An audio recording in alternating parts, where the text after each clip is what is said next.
শিরোনাম এবং এই সংস্কৃতিগুলো প্রতিষ্ঠার ব্যাপারে তাদের যুক্তি উপস্থাপন, আমরা দেখি যে এই যুক্তি উপস্থাপন করার ক্ষেত্রে আমাদের দেশে কিন্তু পশ্চিমের দেশ থেকে মানুষজন এসে করছে না, কিংবা সরাসরি ভারত থেকে মানুষজন, যে কলকাতা থেকে অনেক মানুষ চলে এসেছে বা দিল্লি থেকে অনেক মানুষ, অনেক হিন্দুরা চলে এসেছে, এসে তারা তাদের সংস্কৃতিটা এখানে প্রতিষ্ঠা করছে, বিষয়টা কিন্তু এমন নয়। কলকাতা তারা দূর থেকে নাচ্ছে, হাতিয়ার হিসেবে ব্যবহৃত হচ্ছে আমাদের দেশের কিছু মানুষ। সায়ন্তের কথা বলি, অথবা রবীন্দ্র সরোবরে যারা রয়েছে, রবীন্দ্র কেন্দ্রিক চর্চাকারী যারা রয়েছে, সঙ্গীত চর্চা যারা করছে, তারা আমাদের দেশেরই মানুষ, আমাদের ভাষাভাষী মানুষ, আমাদের রক্তে মাংসে, আমাদের বাংলাদেশি হিসেবেই, বাংলাদেশি নাগরিক হিসেবে তারা এখানে রয়েছে। কিন্তু তারা এই দেশে থেকে যে সংস্কৃতিটা প্রতিষ্ঠা করার আপ্রাণ চেষ্টা করে যাচ্ছে, সেটা কিন্তু আমাদের সংস্কৃতি নয়। হিন্দুয়ানি সংস্কৃতির প্রতিষ্ঠার চেষ্টা তারা করে যাচ্ছে, পশ্চিমা বিশ্বের সংস্কৃতি তারা প্রতিষ্ঠা করার আপ্রাণ চেষ্টা করে যাচ্ছে। আমার বলার উদ্দেশ্য হচ্ছে যে আমাদের দেশের মানুষরাই সেই সংস্কৃতিকে তারা আমদানি করছে এবং আমাদেরকে বলদকরণ করে যাচ্ছে, আমাদের যুবকদেরকে বিভ্রান্ত করছে এবং এই বিষয়গুলো করার চেষ্টা করে যাচ্ছে। বাঙালি সংস্কৃতি, আমরা শুরুতে যে বিষয়টা উল্লেখ করেছি, যে একটা হলো ইসলামী দৃষ্টিকোণ, আর দ্বিতীয়ত হলো আমাদের সংস্কৃতি কি না বা দেশীয় সংস্কৃতির শিরোনাম। তো আমাদেরকে পৌত্তলিক কথা শেখানো হচ্ছে যে এটা বাঙালি সংস্কৃতি, এটা হাজার বছরের সংস্কৃতি। পেশার সংস্কৃতি আমাদেরকে শেখানো হচ্ছে, মূর্তির সংস্কৃতি আমাদের। আল্লাহ পাকের নুসরত কামনা করে আমরা বিষয়টি সম্পর্কে কিছু বিষয় আলোকপাত করার চেষ্টা করব, যেন আমি, আমার শ্রোতা মণ্ডলী এবং আমাদের দেশের সকল নাগরিক, বিশেষত আহ মুসলিম ভাই বোনেরা, আমরা যে যুগের সাথে, যুগের হাওয়ায় আমরা নিজেদেরকে বিলীন করে দিচ্ছি, সেই আত্মবিলীন অবস্থা থেকে যেন উত্তরণের সুযোগ পেয়ে যায়, আল্লাহ তারা সেই তৌফিক দান করুন সবাইকে। বিষয়টি 31st নাইট ও ইসলাম, যদিও আহ,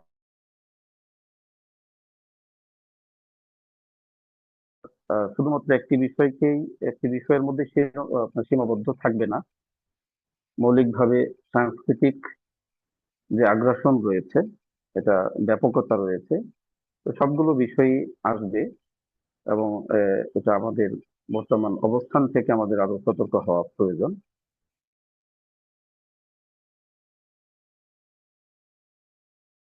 এছাড়াও আমাদের আহ দেশীয় নববর্ষ, সেই পহেলা বৈশাখের সময় যে উদযাপন গুলো করে আসছে, আরো বিভিন্ন ধরনের দিবস, ভালোবাসা দিবস, বাবা দিবস, মা দিবস, হয়তো কোনো কোনো দিবসকে আমরা ইতিবাচক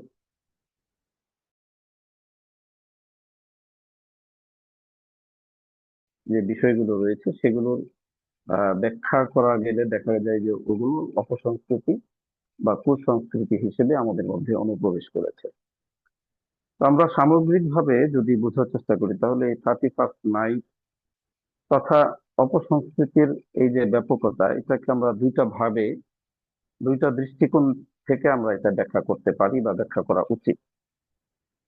একটা হচ্ছে আমরা মুসলিম হিসেবে ইসলামী শরিয়ার দৃষ্টিকোণ থেকে এই সংস্কৃতি চর্চা, এই কৃষ্টি কালচার, এই চর্চাগুলো করবো কিনা, করা উচিত কিনা, এই প্রশ্নটা আমাদের করা উচিত। আমাদের নিজেদেরকে প্রশ্নটা করা উচিত।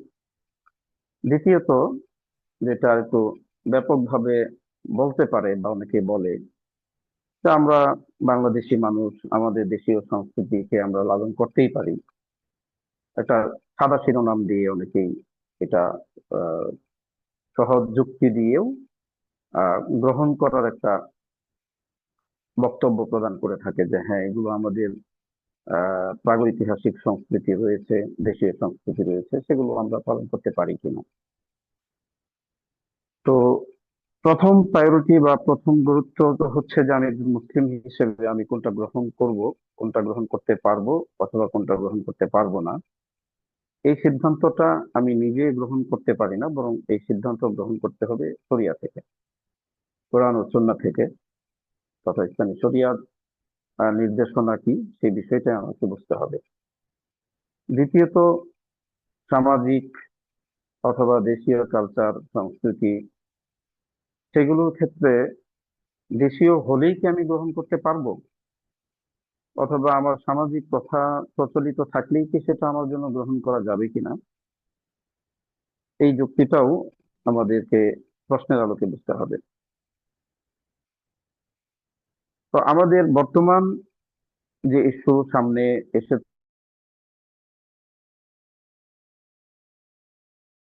31 তারিখ এবং পরদিন 31 তারিখ তথা দিবাগত রাতেই যে সারা বাংলাদেশে ভয়াবহ তাণ্ডব দেখা যাবে, যদিও আমাদের এই সেমিনার সতর্কতামূলক আলোচনা বিভিন্ন মসজিদ থেকে, প্রায় সকল মসজিদ থেকেই এই ব্যাপারে সতর্ক করা হয়েছে। আমি নিজেও গত সপ্তাহে সাংস্কৃতিক আদান প্রদান এবং সাংস্কৃতিক আগ্রাসন এই শিরোনামে আলোচনা করেছি। তারপরে দেখা যাবে যে কয়জন মানুষ সচেতন হয়েছে আর কতজন মানুষ তার মধ্যে লিপ্ত হয়েছে, ডুবে গিয়েছে, তাদের সংখ্যাটাই বেশি। এরপরও আমাদের চেষ্টা আমাদের অবস্থান থেকে আমাদের সামর্থ্য মোতাবেক করে যেতে হবে, এটাই বাস্তবতা। তো এই 31st নাইট এবং ইসলাম, এই শিরোনামকে কেন্দ্র করে আমরা যদি বোঝার চেষ্টা করি, তাহলে প্রথম আমরা দেখি যে এই রাত্রকে কেন্দ্র করে যে বিষয়গুলো ঘটে থাকে, এটা এই দৃষ্টিকোণ যে আমরা দুইটা বিষয় উল্লেখ করলাম, দেশীয় সংস্কৃতি বা আমাদের সংস্কৃতি এবং ইসলামের দৃষ্টিকোণ, এই দুইটার কোনটির আলোকে পড়ে কিনা, করা যায় কিনা, করার সুযোগ আছে কিনা। প্রথমত আমরা দেখি যে এই রাতে যে উপজীব্য বিষয়গুলো থাকে, যে বিষয়গুলো ঘটে থাকে, এর মধ্যে 1 নম্বর বিষয় থাকে আতশবাজি করা। ঢাকা রাজধানী সহ বিভাগীয় শহর, জেলা শহর, এমনকি বর্তমানে একেবারে গ্রাম্য পর্যায়েও এর ব্যাপকতা চরমভাবে ছড়িয়ে পড়েছে। অথচ এই 31st নাইট উদযাপনের রীতি গত 2000 সালের সময় অথবা তার পূর্বেও এর কোনো অস্তিত্ব এতটা ব্যাপকভাবে ছিল না যতটা বর্তমান রয়েছে। তো এই এই আতশবাজি বা পটকা ফোটানো, ফানুস ওড়ানো, এই বিষয়টা এই রাতের একটা অবশ্য মানে আহ অবশ্যই একটা বৈশিষ্ট্য হিসেবেই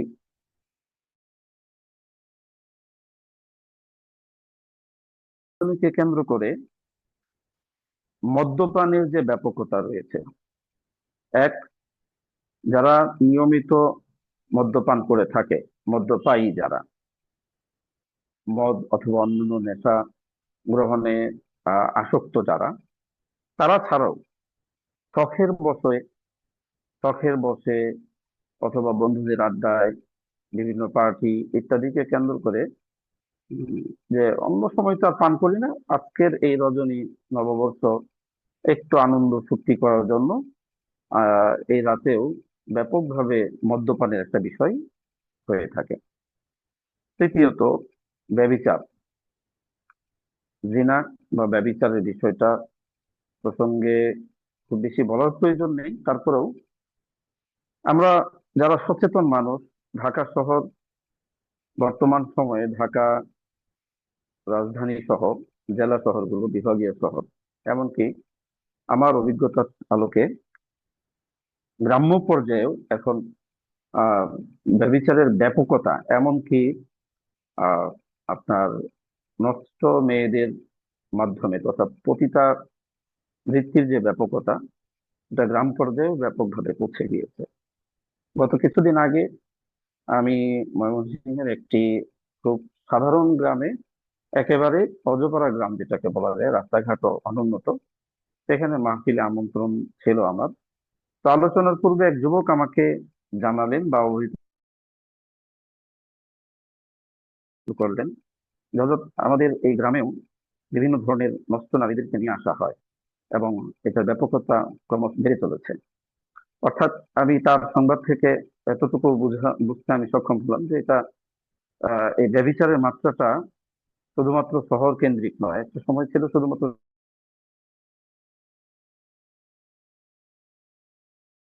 ছিল, কিন্তু সেটা এখন আর অভ্যন্তরীণ বিষয় নেই, এটা বাইরেও ব্যাপকভাবে ছড়িয়ে পড়েছে। তো এটা সাধারণ সময়ে, আর এই 31st নাইট কে কেন্দ্র করে কি পরিমাণ ব্যভিচারিতা তৈরি হবে, ব্যভিচার হবে,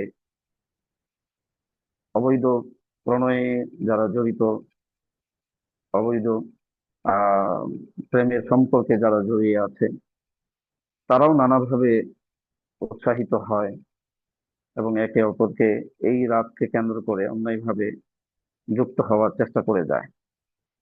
চতুর্থ, গান বাদ্যের আয়োজন ব্যাপকভাবে, ডিজে পার্টি ব্যাপকভাবে হচ্ছে, হবে। পঞ্চম বিষয় হবে অর্থনৈতিক অপচয়। অর্থনৈতিক অপচয়গুলো পূর্বে সবগুলোর সাথে সংযুক্ত। আতশবাজি করতে হলে অর্থের প্রয়োজন, মদ্যপান করতে হলে অর্থের প্রয়োজন, ব্যভিচারিতা করতে হলে অর্থের প্রয়োজন, গান বাদ্য ডিজে পার্টি ইত্যাদি করতে হলে আপনার অর্থের প্রয়োজন হয়, এবং সেক্ষেত্রে একটা বড় ধরনের অর্থনৈতিক অপচয় হয়ে থাকে। এবং ষষ্ঠ বিষয় হলো সময়ের অপচয়। একজন মুসলিম হিসেবে অনর্থক, অনুপকারী কোনো বিষয়ের সাথে তার একটি মুহূর্ত অতিবাহিত না হওয়া উচিত। কিন্তু এরপরও আমাদের ব্যাপকভাবে মুসলিম যুব সমাজ, যুবতী বোনেরা, এমনকি প্রাপ্তবয়স্ক পরিণত বয়সের মানুষরাও এই করার গ্রাসে তারা হারিয়ে যান, এবং এই রাতকে তারা এই পশ্চিমা সংস্কৃতির আবরণে উদযাপন করার চেষ্টা করে থাকেন। সম্মানিত সুধী, আমি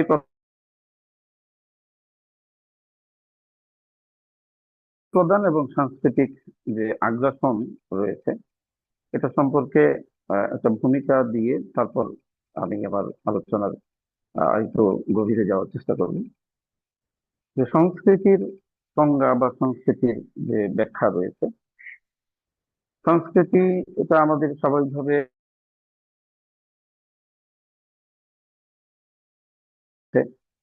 যা স্বাভাবিক অর্থ দ্বারা পরিশুদ্ধ করা, সংস্কার করা।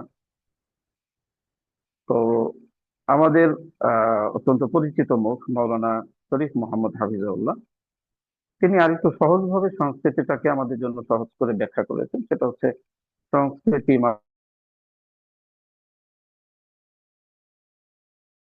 আচার, রীতিনীতি, আমাদের আহ প্রাত্যহিক জীবনে আমরা যা করে থাকি, আমাদের কথোপকথন, আচার আচরণ, আমাদের খাদ্য অভ্যাস, আমাদের পোশাক পরিচ্ছদ পরিধান করা, সামাজিক রীতিনীতি সহ আমাদের কৃষিকাজ, ব্যবসা বাণিজ্য, চাকরি বাকরি ইত্যাদি সবই কিন্তু আমাদের সংস্কৃতি বা আমাদের জীবন আচারের অন্তর্ভুক্ত। তো সেই হিসেবে আমরা আমাদের এই সংস্কৃতিটা লালন করি, ধারণ করি। আবার এটা, এই সংস্কৃতির একটা ভৌগোলিক সীমা রয়েছে। বাংলাদেশীয় মানুষদের জীবনাচার পদ্ধতি, ভৌগোলিক অবস্থান, স্বভাবজাত বিষয়, অভ্যাসগত বিষয় ইত্যাদির দৃষ্টিকোণ থেকে পার্থক্য আরবদের সাথে রয়েছে, পশ্চিমা বিশ্বের সাথে রয়েছে, বা অন্যান্য কান্ট্রির সাথে রয়েছে। একইভাবে আমাদের দেশের মধ্যেও এক অঞ্চলের মানুষের সাথে অন্য দূরবর্তী যে সমস্ত অঞ্চল রয়েছে তাদের সাথে আমাদের এই সংস্কৃতি বিষয়ক আহ দূরত্ব বা বৈপরীত্য লক্ষ্য করা যায়।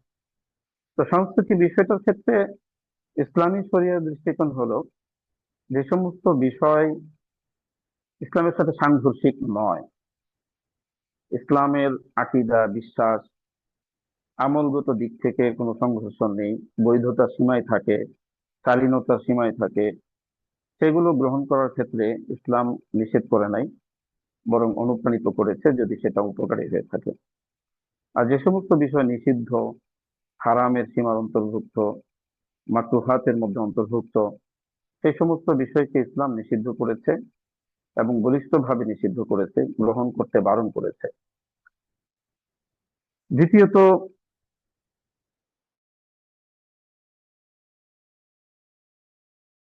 যেমন ইসলামী ইতিহাস থেকে যদি আমরা দেখি, সাহাবায়ে কেরাম ইসলাম প্রচারের জন্য তারা বেরিয়ে পড়েছেন, কখনো দাওয়াতের উদ্দেশ্যে, কখনো জিহাদের উদ্দেশ্যে, রাষ্ট্র পরিচালনার উদ্দেশ্যে।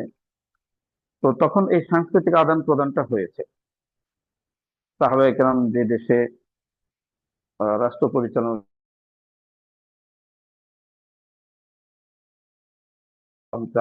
খেলাফত, তো সেই সময় ইসলামিক খেলাফতের ইসলামী রাষ্ট্রের ব্যাপকতা বা পরিধিত বিশাল আয়তনে ছিল।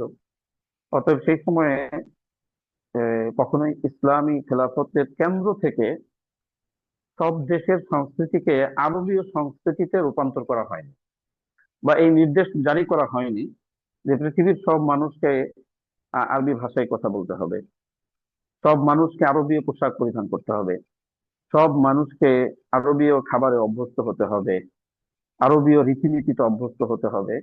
ইসলাম কিন্তু এটা করে নাই, বা ইসলামের খলিফাগণ পরবর্তী যুগেও যারা ইসলামী রাষ্ট্রের কর্ণধার ছিলেন, শাসকগণ অতিবাহিত হয়েছেন, হ্যাঁ, আহ, বিভিন্ন বিষয়ে বিচারিক দৃষ্টিকোণ থেকে সমালোচনার অবকাশ রয়েছে।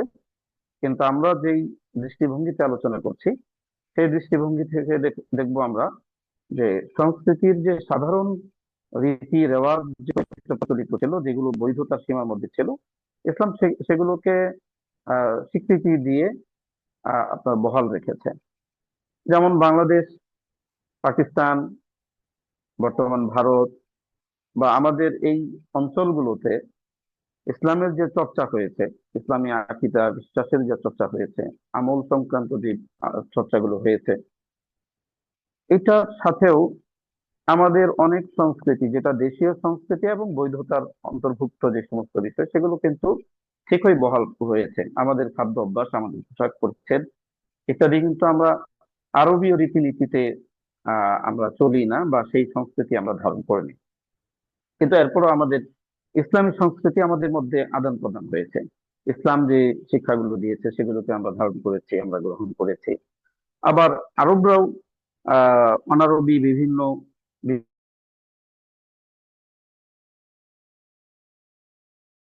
অথবা অন্যান্য সংস্কৃতির যে সমস্ত বিষয় রয়েছে সেগুলো তারা গ্রহণ করেছেন, বা তাদের মধ্যেও সেটার ব্যাপকতা তৈরি হয়েছে। এটা হচ্ছে একটা স্বাভাবিক আহ, ধারায় সংস্কৃতির আদান প্রদান। এটা হয়, এটা হওয়া স্বাভাবিক, এবং এটা হতেই চলেছে, হতে চলবে, মানে ভবিষ্যতে হতে থাকবে।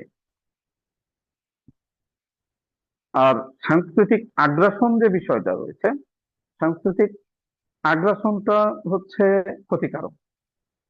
এটা দূষণীয়, এবং এটা এটা হচ্ছে ক্ষতিকারক।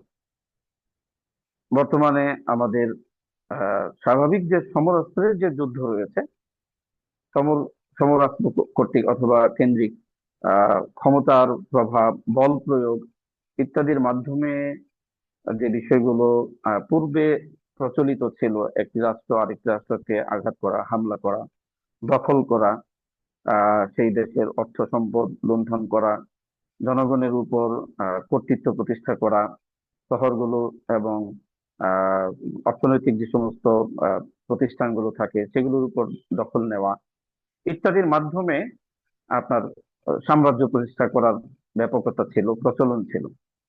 তো বর্তমানের এই সময়ে আহ যুদ্ধ বিগ্রহ হচ্ছে, চলে এখনো পর্যন্ত। যে তার চেয়েও কঠিন ভাবে যে অস্ত্রের ব্যবহার হচ্ছে সেটা হচ্ছে সাংস্কৃতিক আগ্রাসন। পাওয়ারফুল রাষ্ট্রগুলো বা শক্তিশালী রাষ্ট্রগুলো, বিশেষ করে পশ্চিমা বিশ্ব এবং আমাদের পার্শ্ববর্তী দেশ ভারত, তারা তাদের নিজেদের সংস্কৃতিকে অন্য দেশের সংস্কৃতির উপর চাপিয়ে দিয়ে, তাদের সংস্কৃতির ব্যাপক প্রসার ঘটিয়ে নিজেদের কর্তৃত্ব প্রতিষ্ঠা, এবং এই সাংস্কৃতিক আগ্রাসনটাকে ভিন্ন শিরোনামে সাংস্কৃতিক সাম্রাজ্যবাদও বলা হয়ে থাকে বা বলা যায়।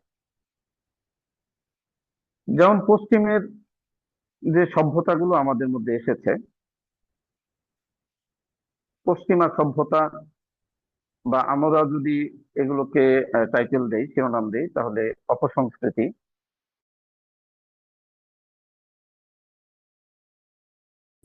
বিবেককে নষ্টকারী যে সমস্ত বিষয়ের প্রচলন ঘটেছে, এটা খুব স্বাভাবিকভাবেই সামাজিক সংস্কৃতির আদান প্রদানের মধ্য দিয়ে হয়ে যায়নি, বরং এটা সুপরিকল্পিত ভাবে আমাদের সমাজে এই সংস্কৃতির অনুপ্রবেশ ঘটানো হয়েছে। বরং আমরা বলবো যে এই সংস্কৃতিটাকে, পশ্চিমা সংস্কৃতিগুলোকে আমাদের দেশের উপর, আমাদের মানুষের মন মানুষে চাপিয়ে দেওয়া হয়েছে। বিভিন্ন পদ্ধতি রয়েছে এই সংস্কৃতির চাপিয়ে দেওয়ার মাধ্যমগুলো। গণমাধ্যম রয়েছে, এখন তো সামাজিক মাধ্যম রয়েছে, মিডিয়া রয়েছে, প্রিন্ট মিডিয়া রয়েছে, ইলেকট্রনিক মিডিয়া রয়েছে। এই সমস্ত মিডিয়ার মাধ্যমে কবি সাহিত্যিকদের আপনার কাব্য চর্চা, গল্প, উপন্যাস লেখনের মাধ্যমে, নাটক, সিনেমা ইত্যাদির মাধ্যমে তারা ব্যাপকভাবেই এই সাংস্কৃতিক আগ্রাসনটা চালিয়ে থাকে। তো এই সাংস্কৃতিক আগ্রাসন চালানোর আসলে উদ্দেশ্য কি? তারা কেন আমাদের উপর তাদের সংস্কৃতিকে চাপিয়ে দিবে বা চাপিয়ে দিচ্ছে? এক্ষেত্রে আমরা যদি বিশ্লেষণ করি তাহলে কয়েকটি উদ্দেশ্যে তারা সাংস্কৃতিক আগ্রাসনটা চালিয়ে থাকে। এক নম্বর বিষয় হলো আধিপত্য বিস্তার। আধিপত্য বিস্তার এর ব্যাখ্যা করার প্রয়োজন আছে বলে আমি মনে করি না। খুব সহজভাবে উদাহরণ যদি আমরা দিই তাহলে ভারতীয় আধিপত্য বিস্তার এখনো পর্যন্ত কিন্তু ভারত সরাসরি আমাদের দেশের উপর কখনো আক্রমণ ওইভাবে করেনি, অর্থাৎ যুদ্ধ যুদ্ধ ঘোষণা করে আক্রমণ করেনি। সীমান্ত কেন্দ্রিক আহ হামলা হয়েছে, নিরীহ মানুষের প্রাণ নাশ হচ্ছে, এই বিষয়গুলো রয়েছে, কিন্তু সরাসরি তারা আমাদের উপর আক্রমণ না চালালেও ইতিপূর্বে গত 17 বছর, এছাড়াও পূর্ববর্তী সময় থেকেই পাকিস্তান তৈরি হওয়া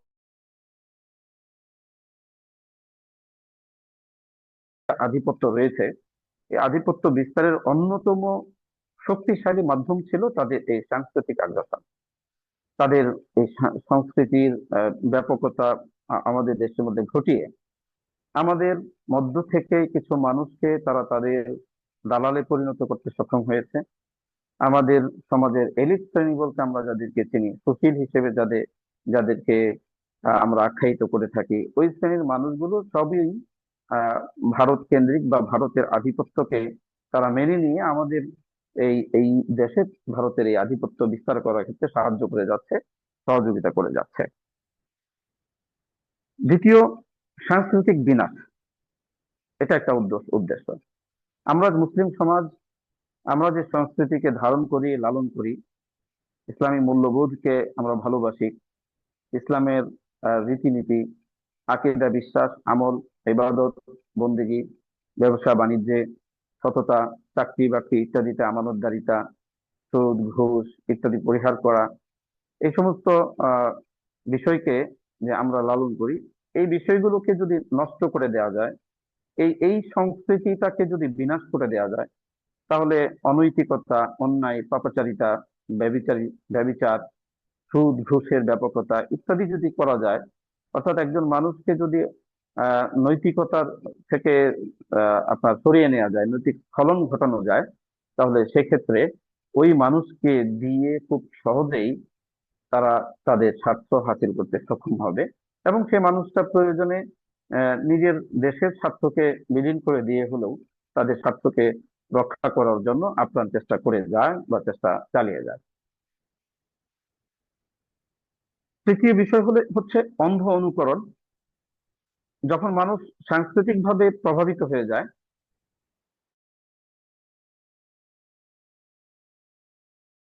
নিজেকে ভুলে গিয়ে অন্যের অনুকরণ করতে থাকে। যেমন উদাহরণ হিসেবে মনে করুন আমাদের দেশের যুব সমাজ বলি, অথবা আমাদের বোনদের কথা বলি, যুবতী রয়েছেন যারা বা কিশোরী তরুণী যারা রয়েছেন, পোশাক পরিচ্ছদের ক্ষেত্রে মিডিয়ার মাধ্যমে বিভিন্ন ধরনের সংস্কৃতির আহ আগ্রাসন হয়ে থাকে। ইন্ডিয়া কেন্দ্রিক যে সমস্ত পোশাকের আপনার আহ পোশাকের যে বিজ্ঞাপনগুলো হয় নাটকের মাধ্যমে, সিনেমার মাধ্যমে, সহজ করে বললে গত কয়েক বছর আগে মনে করুন পাখি ড্রেস নামে বা আরো বিভিন্ন নামে ভারতীয় পোশাকের আহ ব্যাপকতা আমাদের দেশে হয়েছে, মানে প্রচলন হয়েছে আর কি। আবার কিছুদিন আগে মনে করুন যুব সমাজের মধ্যে এক ধরনের পায়জামা পরার হিড়িক পড়েছিল, যে পায়জামাটা ছিল ধুতির মতো দেখতে।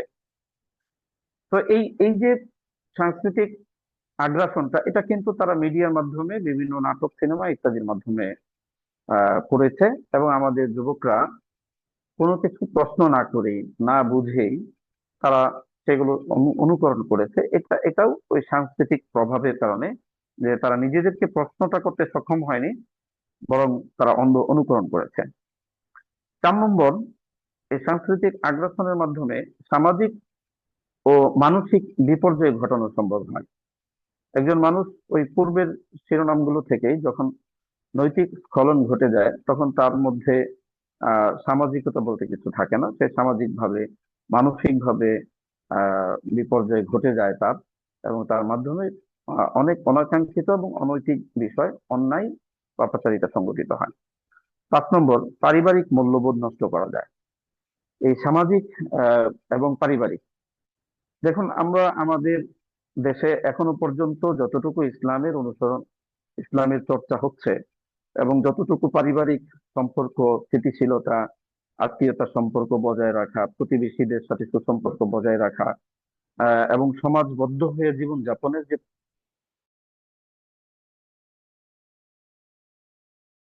ছিটে ফোঁটাও পশ্চিমের দেশগুলোতে বিদ্যমান নেই।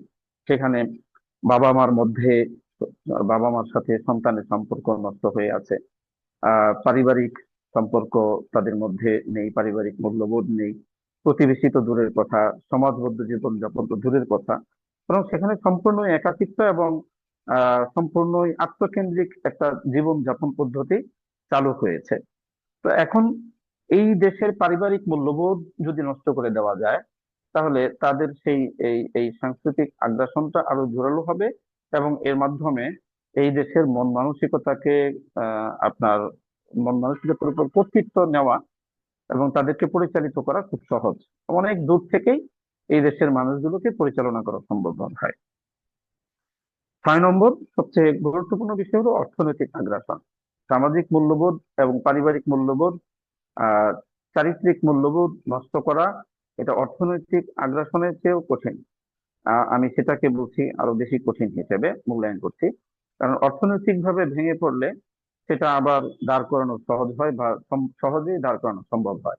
কিন্তু নৈতিক ভাবে, চারিত্রিক ভাবে, সামাজিক এবং পারিবারিক ভাবে যদি কোনো দেশের মানুষকে নষ্ট করে দেওয়া যায়, তাহলে ওই দেশের সংশোধন বা পুনরায় আহ জেগে ওঠা, পুনরায় নিজেদেরকে গড়ে তোলাটা এতটা সহজ হয়ে ওঠে না।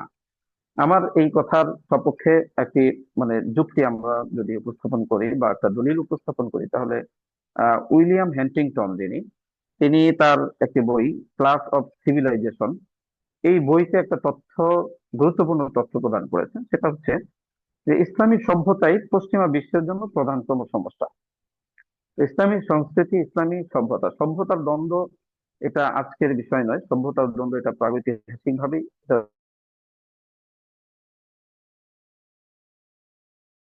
যা যা মানে প্রচেষ্টার প্রয়োজন সেটা হয়ে এসেছে। এটা এই ক্ষেত্রে এখন পশ্চিমা বিশ্ব ইসলামী সভ্যতাকে তাদের জন্য প্রধানতম সমস্যা মনে করছে বিধায় মুসলিম দেশগুলোতে তাদের সভ্যতার প্রভাব প্রতিষ্ঠা করার চেষ্টা করে যাচ্ছে, এবং ইসলামী সভ্যতা, ইসলামী সংস্কৃতিকে নষ্ট করে দেওয়ার যে সমস্ত মানে যত্নের সাথে এই বিষয়টাকে তারা ঘটিয়েছে। অর্থাৎ আহ সেটা ক্ষমতার প্রভাবের মাধ্যমে, অর্থনৈতিক সন্ত্রাসের মাধ্যমে, তদ্রুপ মিডিয়া সন্ত্রাসের মাধ্যমে, এমনকি দেশীয় যে সমস্ত স্বার্থান্বেষী মানুষরা রয়েছে তাদের মাধ্যমেও এই সাংস্কৃতিক আগ্রাসনটা তারা চালিয়ে থাকে। দেখুন আমাদের দেশে দুইটা সভ্যতার আগ্রাসন একই সাথে চলে। একটা হলো পশ্চিমের সভ্যতা, পশ্চিমা নগ্নতা, অশ্লীলতা। দ্বিতীয়ত হচ্ছে পৌত্তলিকতা তথা হিন্দুয়ানি সংস্কৃতি, ভারতের আধিপত্যবাদের সংস্কৃতি। এই দুইটা সংস্কৃতির মুখোমুখি আমরা রয়েছি। আমাদেরকে এই দুইটা সংস্কৃতির বিরুদ্ধেই লড়তে হচ্ছে এবং লড়াই চালিয়ে যেতে হচ্ছে।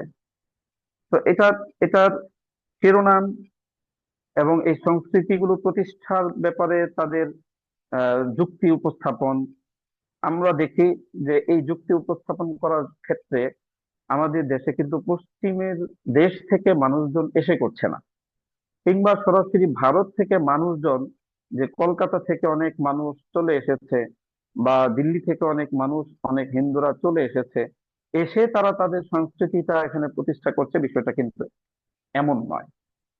কলকাঠি তারা দূর থেকেই নাড়ছে, হাতিয়ার হিসেবে ব্যবহৃত হচ্ছে আমাদের দেশেরই কিছু মানুষ। ছায়ানটের কথা বলি, অথবা রবীন্দ্র সরোবরে যারা রয়েছে, রবীন্দ্র কেন্দ্রিক চর্চাকারী যারা রয়েছে, সঙ্গীত চর্চা যারা করছে, তারা আমাদের দেশেরই মানুষ, আমাদের ভাষাভাষী মানুষ, আমাদের রক্তে মাংসে আমাদের বাংলাদেশী হিসেবেই, বাংলাদেশী নাগরিক হিসেবেই তারা এখানে রয়েছে। কিন্তু তারা এই দেশে থেকে যে সংস্কৃতিটা প্রতিষ্ঠা করার আপ্রাণ চেষ্টা করে যাচ্ছে, সেটা কিন্তু আমাদের সংস্কৃতি নয়। হিন্দুয়ানি সংস্কৃতির প্রতিষ্ঠার চেষ্টা তারা করে যাচ্ছে, পশ্চিমা বিশ্বের সংস্কৃতি তারা প্রতিষ্ঠা করার আপ্রাণ চেষ্টা করে যাচ্ছে। আমার বলার উদ্দেশ্য হচ্ছে যে আমাদের দেশের মানুষরাই সেই সংস্কৃতিকে তারা আমদানি করছে এবং আমাদেরকে গলদকরণ করে যাচ্ছে, আমাদের যুবকদেরকে বিভ্রান্ত করছে এবং এই বিষয়গুলো করার চেষ্টা করে যাচ্ছে। বাঙালি সংস্কৃতি, আমরা শুরুতেই যে বিষয়টা উল্লেখ করেছি, যে একটা হলো ইসলামী দৃষ্টিকোণ, আর দ্বিতীয়ত হলো আমাদের সংস্কৃতি কি না, বা দেশীয় সংস্কৃতির শিরোনাম। তো আমাদেরকে পৌত্তলিকতা শেখানো হচ্ছে যে এটা বাঙালি সংস্কৃতি, এটা হাজার বছরের সংস্কৃতি।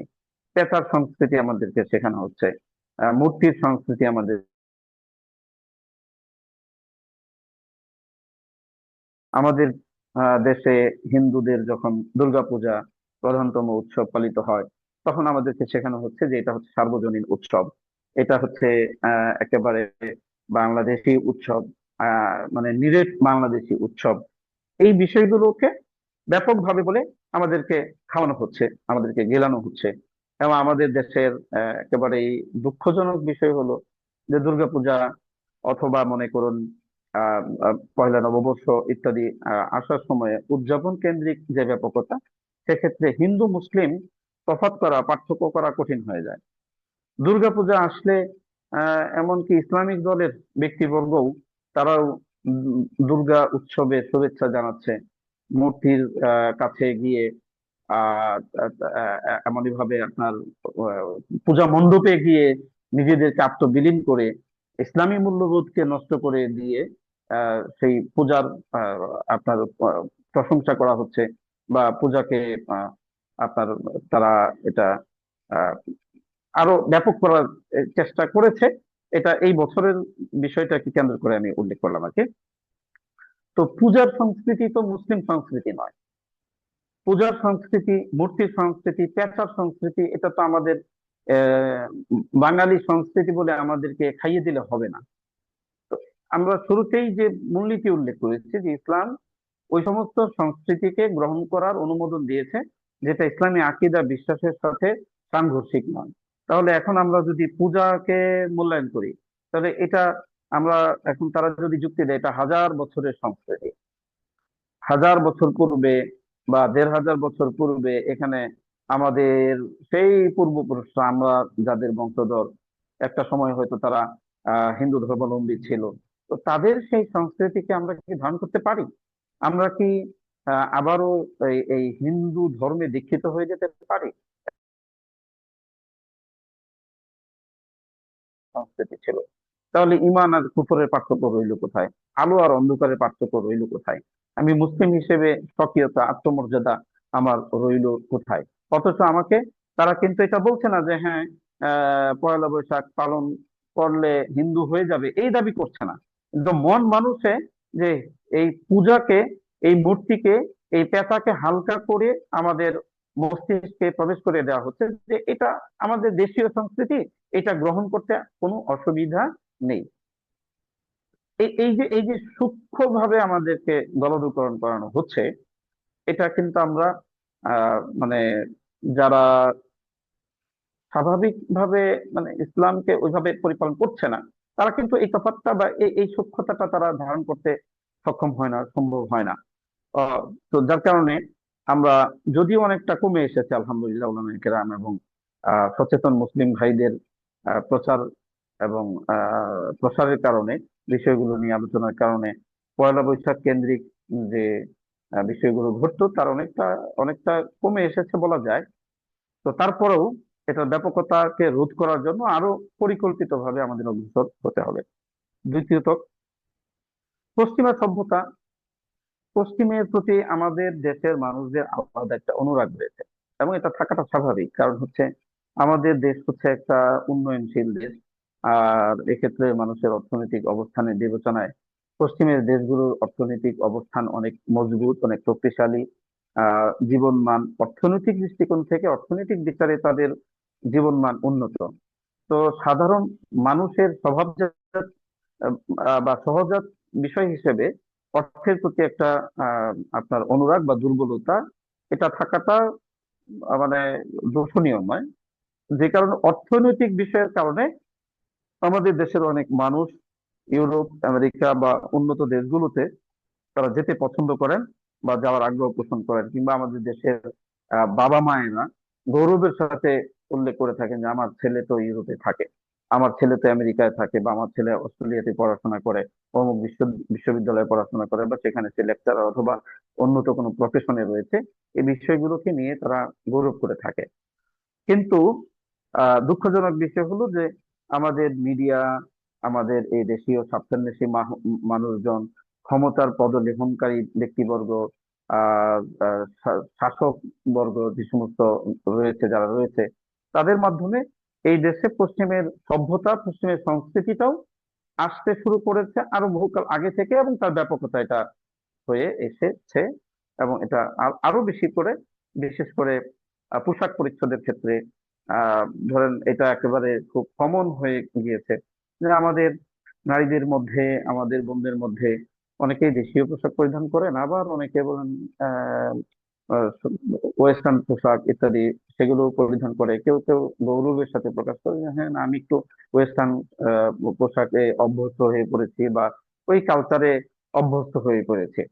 তো এটা এটা দেখুন, এটাকেও তারা আহ আহ, মানে পশ্চিমা সভ্যতাকে তারা আধুনিকতা আধুনিকতা হিসেবে শিরোনাম করছে, যে এটা আধুনিকতা, এটা এটা আধুনিকতা। আহ এই যে আধুনিকতার শিরোনাম, সভ্যতার শিরোনাম, কিন্তু তারা প্রকাশ করছে বা চর্চা করছে অশ্লীলতা, নগ্নতা, অবাধ মেলামেশা, অবাধ মদ্যপান। এগুলোকে তারা আধুনিকতা হিসেবে তারা আমাদেরকে গলদকরণ করাচ্ছে, আমাদের মা বোনদেরকে তারা এটা গলদকরণ করাচ্ছে যে এটা হচ্ছে আধুনিকতা, এটা করা যায়, করা যাবে। অর্থাৎ স্বাভাবিকীকরণ, একটা নষ্ট বিষয়কে, একটা দুর্গন্ধযুক্ত বিষয়কে ইসলাম যেটাকে সম্পূর্ণভাবে নিষিদ্ধ করেছে, সেই বিষয়গুলোকে আমাদের সমাজে এটা স্বাভাবিক করার চেষ্টা করা হচ্ছে। এবং এটা, এই যে বিষয়গুলো আমি যেগুলো বললাম যে আমাদের সমাজে এগুলো হচ্ছে, আমরা খুবই ছোট্ট একটা প্ল্যাটফর্মে আলোচনা করছি। আমি জানি না এখানে কয়েকজন আলোচনা শুনতে পাচ্ছেন বা শুনছেন, হয়তো 30, 40 বা 50 জন, আমার ধারণা অনুপাতে এরকম হতে পারে। কিন্তু এই সংস্কৃতি আমাদের দেশে ব্যাপকভাবে প্রচলন গড়ার জন্য প্রাতিষ্ঠানিকভাবে কাজ করছে। প্রাতিষ্ঠানিকভাবে আমাদের দেশে ভারতীয় সংস্কৃতির চর্চাকারীরা প্রাতিষ্ঠানিকভাবে কাজ করছে। সরকারি ইন্ধনে বা সরকারি সহযোগিতা তাদের রয়েছে।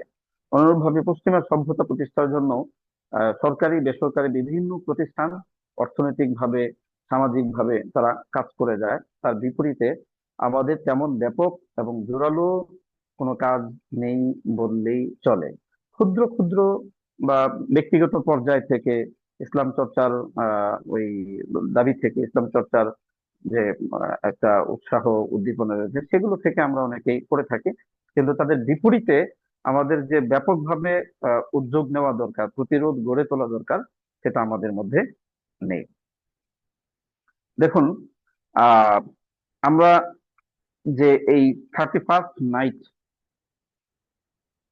বা এই নববর্ষের প্রথম রজনীতে, প্রথম প্রহরে যে বিষয়গুলো এসেছে, আমরা এই বিষয়গুলোকে দেখব যে ইসলামী শরিয়ার দৃষ্টিকোণ থেকে আমরা গ্রহণ করতে পারি কিনা। আমরা যদি একটা ফলাফলে আসার চেষ্টা করি, তাহলে প্রথমত আমরা যে বিষয়গুলো আলোচনা করলাম, যা এই রজনী কেন্দ্রিক হয়ে থাকে, বা পহেলা বৈশাখ কেন্দ্রিক হয়ে থাকে, দুর্গাপূজা কেন্দ্রিক হয়ে থাকে, বা অন্যান্য দিবস, ভালোবাসা দিবস, তারপরে ধরুন পহেলা ফাল্গুন, নব বসন্ত বরণ উৎসব যেটা হয়ে থাকে, আরো আরো এই ধরনের আরো অনেক অনেক যে আহ বিষয়গুলো হচ্ছে।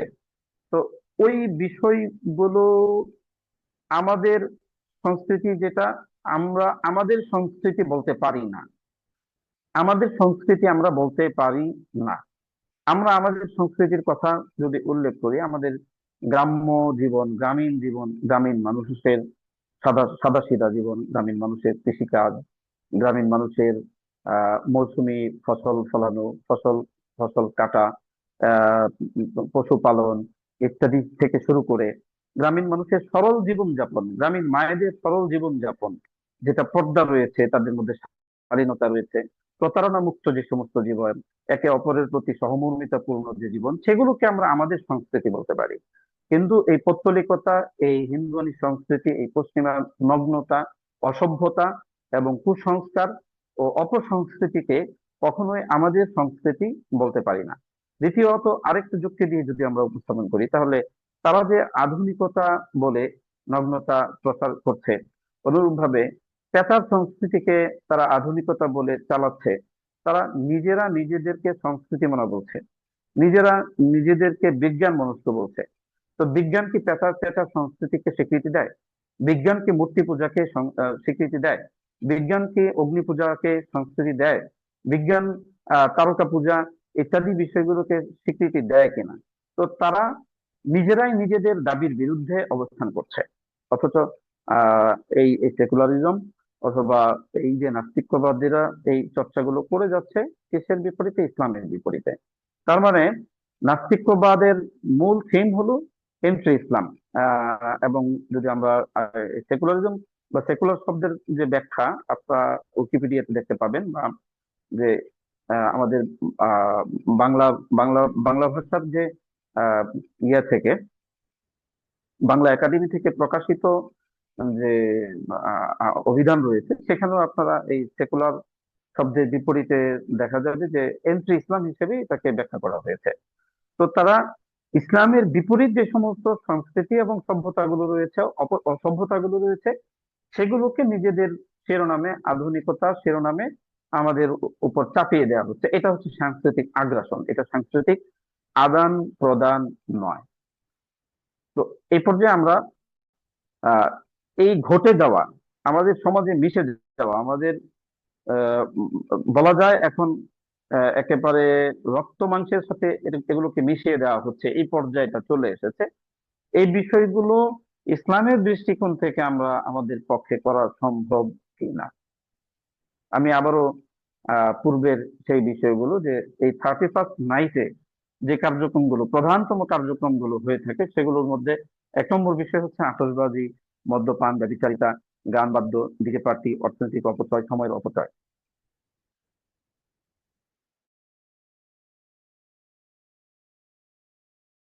উপকারী সেটা করতে নির্দেশ করেছে। আর যে বিষয়টার মধ্যে সামান্যতম ক্ষতির শঙ্কা রয়েছে, সেটাকেও ইসলাম হারাম করেছে বা নিষিদ্ধ করেছে। আর একটু সহজ ভাষায়, মিন হুসনি ইসলামিল মারই তারকুহু মা লা ইয়ানি, একজন মুসলিম হিসেবে তার সৌন্দর্য হলো অনর্থক যে কোনো বিষয়কে পরিহার করা। এটা ইসলামের সৌন্দর্য। মুসলিম কাজ করবে, কথা বলবে, চিন্তা করবে ওই বিষয়টাই, যে বিষয়টা তার জন্য উপকারী হবে দুনিয়া কিংবা আখেরাতে। আর যা আখেরাতের জন্য উপকারী নয়, যা তার দুনিয়ার জন্য উপকারী নয়, অথবা মুসলিম হিসেবে অন্য কোনো মানুষের উপকারী হবে না, সেই কথা, সেই কাজ এবং সেই চিন্তাকেও ইসলাম নিষিদ্ধ করেছে বা নিরুৎসাহিত করেছে। তো বর্তমানে এই রজনীকে কেন্দ্র করে যা ঘটবে, সেগুলোর ক্ষেত্রে আমরা যদি প্রশ্ন করি এটার কোনটা আমাদের উপকারী, উত্তর আসবে কোনোটাই আমাদের জন্য উপকারী নয়। আতশবাজি, এটা উপকারী নয়। এটা আমরা আমাদের মানে যে এই পাশবিক উল্লাস প্রকাশ করার জন্য, যদি আরেকটু কঠিন শব্দ বলা যেত তাহলে সেটাই আমি প্রয়োগ করতাম। তবে এই মুহূর্তে আমি পাশবিক উল্লাস বলবো, এটাই আহ, মনে হচ্ছে যে যৌক্তিক শব্দ আমি যুক্ত করতে পেরেছি, যে পাশবিক উল্লাস। আমরা পাশবিক উল্লাস করছি এই রজনীতে, এই আতশবাজির মাধ্যমে আমরা আমাদের আনন্দকে প্রকাশ করার চেষ্টা করছি, অথচ এই আনন্দের মাধ্যমে, এই পাশবিকতার মাধ্যমে, এই উল্লাস যাপনের মাধ্যমে আমি নিজে শিরোনামটা আমরা আবার স্মরণ করছি যে ইসলামী দৃষ্টিকোণ থেকে এবং আমাদের দেশীয় সংস্কৃতি হিসেবে এটার কোনো দিক থেকেই বা কোনো দৃষ্টিকোণ থেকেই বর্ষবরণের বর্তমান এই চিত্রকে আমরা গ্রহণ করতে পারি না। সেই সাথে অন্যান্য যে সমস্ত দিবস কেন্দ্রিক বা এছাড়াও দিবস কেন্দ্রিক না হলেও যে সমস্ত আহ, সংস্কৃতি প্রচলিত হয়েছে আমাদের সমাজের মধ্যে, যেগুলোকে অপসংস্কৃতি হিসেবে আমরা চিহ্নিত করি বা কুসংস্কৃতি হিসেবে বলি, সেগুলোকে আমাদের গ্রহণ করার সুযোগ নেই। তারপরে আমি শরীরী দৃষ্টিকোণ থেকে কয়েকটা দলিলের আলোকে আমরা বুঝে আজকের আলোচনা শেষ করবো। 1 নম্বর বিষয় হলো যে সূরাতুল ফুরকানের 72 নং আয়াতে আল্লাহ তাআলা আহ ইবাদুর রহমান, রহমানের বান্দাদের বৈশিষ্ট্য হিসেবে একটা একটা বিষয় উল্লেখ করেছেন, সেটা হচ্ছে ওয়াল্লাযীনা লা ইয়াশহাদুনা যুর ওয়া ইযা মাররু বিল লাগযি মাররু কিরামা। রহমানের বান্দা হলো তারা যারা জোর তথা অন্যায় বা মিথ্যাচারে পূর্ণ কোনো বিষয়ের মধ্যে তারা উপস্থিত হয় না।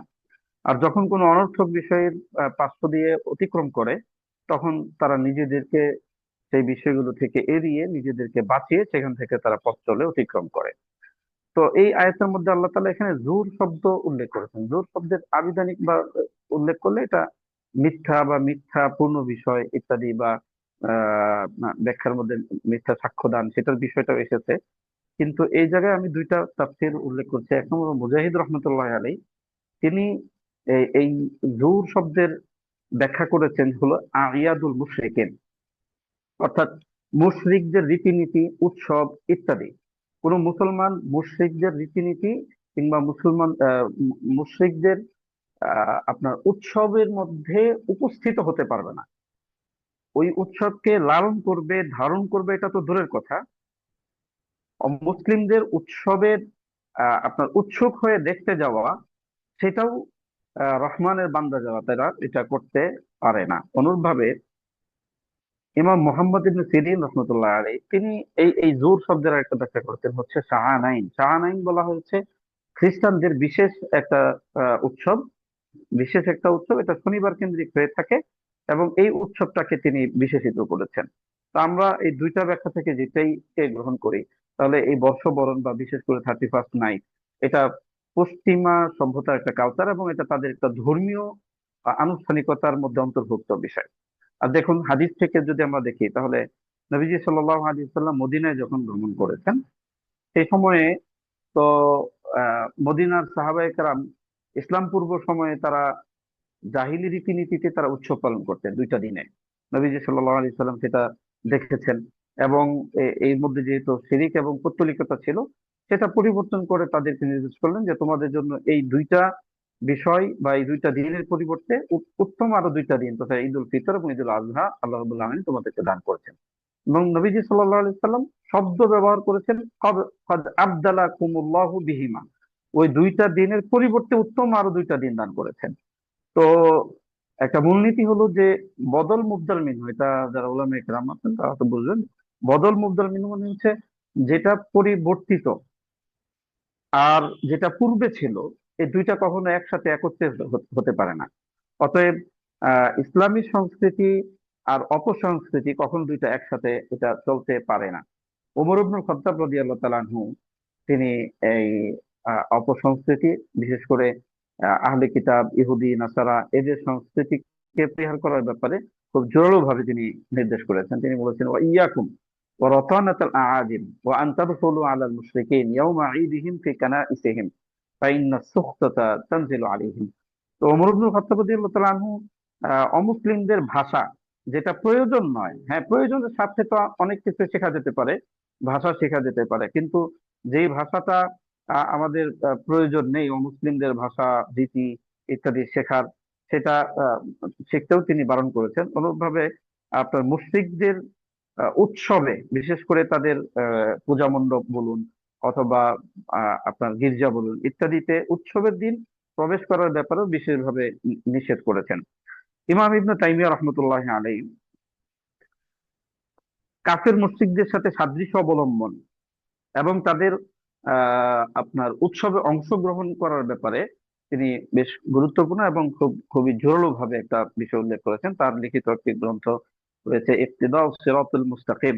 আহ তো এই ইকতিদাউ সিরাতুল মুস্তাকিমের মধ্যে তিনি উল্লেখ করেছেন যে মুশরিকদের উৎসবে অংশগ্রহণ করা এবং তাদের অন্যান্য রীতিনীতিকে আপনার সাপোর্ট করার ক্ষেত্রে দুইটার মধ্যে কোনো পার্থক্য তেমন নেই। অর্থাৎ যদি তাদের উৎসবকে অংশগ্রহণ করা হয়, তাহলে যেন তাদের অন্যান্য সকল রীতিনীতিকেও সমর্থন করা হয়ে থাকে। এবং এই অংশগ্রহণটাকে তিনি বলছেন যে ফাইনাল মুওয়াফাকাতা ফি জামিউল ঈদ মুওয়াফাকাতুন ফিল কুফরি। যদি কোনো মুসলমান আপনার অমুসলিমদের সমস্ত উৎসবে অংশগ্রহণ করে, তাহলে সে যেন কুফরের মধ্যে অংশগ্রহণ করলো। আর কেউ যদি কোনো কোনো উৎসবকে গ্রহণ করে, বরণ করে, তাহলে সে যেন কুফরের একটা অংশকেই আপনার গ্রহণ করলো। তো অতএব এই যে বর্ষবরণ উৎসবটা, এটা তাদের একটা ধর্মীয় উৎসব। অনুরূপভাবে ক্রিসমাস উপলক্ষে যে অনুষ্ঠান হয়ে থাকে, এটাও তাদের একটা ধর্মীয় উপলক্ষ বা ধর্মীয় উৎসব হিসেবেই তারা গণ্য করে থাকে। এখন আমরা মুসলিমরা যদি সেটাকে গ্রহণ করি, তাহলে এটা অবশ্যই হিন্দু, বৌদ্ধ, খ্রিস্টান এবং ইহুদিদের অনুসরণ হয়। আর নবীজি সাল্লাল্লাহু আলাইহি সাল্লাম অমুসলিমদের অনুসরণ করার ব্যাপারে খুবই কঠিন ভাবে সতর্ক করেছেন। ইমাম বুখারী রহমতুল্লাহ আলাইহি এবং মুসলিম রহমতুল্লাহ আলাইহি হাদিস উল্লেখ করেছেন যে লাতাত্তাবিউন্না সুনানা মান কানা ক্বাবলাকুম শিবরান বিশিবরিন ওয়া যিরাআন বিযিরাইন হাত্তা লাউ সালাকু জুহরা দাব্বিন লাসালাকতুমুহু ইলা আখিরিল হাদিস আও কামা ক্বালা আলাইহিস সালাতু ওয়াস সালাম। নবী সাল্লাল্লাহু আলাইহি সাল্লাম বলছেন যে আমার উম্মতের মধ্যে একটা সময়কাল আসবে যে যখন তোমরা পূর্ববর্তী ব্যক্তিবর্গ অর্থাৎ ইহুদি নাসারাদের পদাঙ্ক তোমরা অনুসরণ করবে, হাত বাই হাত, বিঘত বাই বিঘতে। এমনকি তারা যদি কোনো গুইসাপের গর্তে প্রবেশ করে, তাহলে তোমরাও তাদের অনুসরণ করতে করতে গুইসাপের গর্তেই প্রবেশ করবে। তো দেখুন এখানে গুইসাপের গর্ত, আসলে বাস্তবে কি কোনো মানুষ গুইসাপের গর্তে প্রবেশ করতে পারে, কিংবা আমরা কি গুইসাপের গর্তে প্রবেশ করছি কিনা, এটা বাহ্যিক অর্থটা এখানে মুখ্য না। ইমাম নববী রহমতুল্লাহ আলাইহি এই শব্দটার ব্যাখ্যা করেছেন এইভাবে, যেখানে নবীজি সাল্লাল্লাহু আলাইহি সাল্লাম গুইসাপের গর্ত, অনুরূপভাবে হাত বাই হাত, বিঘতে বিঘতে অনুসরণ, এটা একটা উপমা হিসেবে ব্যবহার করেছেন। উপমাটা কি?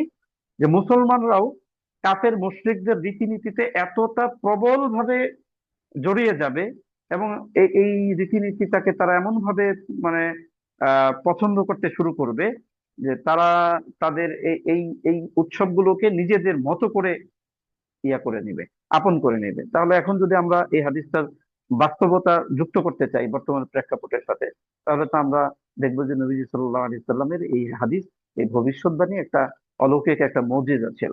এটার বাস্তবতা তিনি সেই 1500 বছর আগেই প্রবেশ করে আমাদেরকে বলে গিয়েছেন, জানিয়ে গিয়েছেন।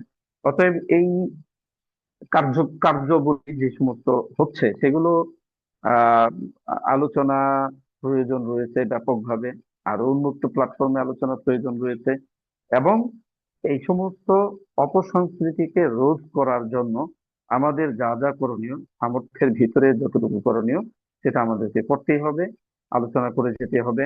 এমনই ভাবে তাদের সাথে সাদৃশ্য অবলম্বন করা, পোশাক পরিচ্ছদ, আমাদের খাদ্য অভ্যাস, আমাদের পাঠ পড়াশোনা ইত্যাদি শুরু করে, বিশেষ করে এই সমস্ত দিবস কেন্দ্রিক বিষয়গুলোকে এড়িয়ে চলতে হবে নিরঙ্কুশ ভাবে, এবং জাতিকে সতর্ক করতে হবে। এটা আমি একজন মানে মুসলিম হিসেবে মনে করি এটা আমাদের প্রত্যেকের উপর করণীয় এবং দায়িত্ব।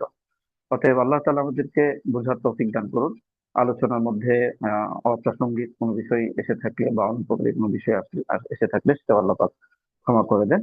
বিশেষভাবে আল্লাহ তাআলা মুসলিম উম্মাহ কে কবুল করুন, সমস্ত প্রকার অনৈতিকতা থেকে হেফাজত করুন, আমাদের দেশকে হেফাজত করুন। এবং পরিশেষে আমি আমাদের ভাই শহীদ উসমান হাদি, তার জন্য দোয়া করি এবং তার বিচার এর দাবি আমাদের এই প্ল্যাটফর্ম থেকে জানাই। এবং তার যে চেতনা, ইনসাফ প্রতিষ্ঠার যে বিষয় এবং সাংস্কৃতিক আহ আগ্রাসন রোধে শহীদ উসমান হাদির ভাই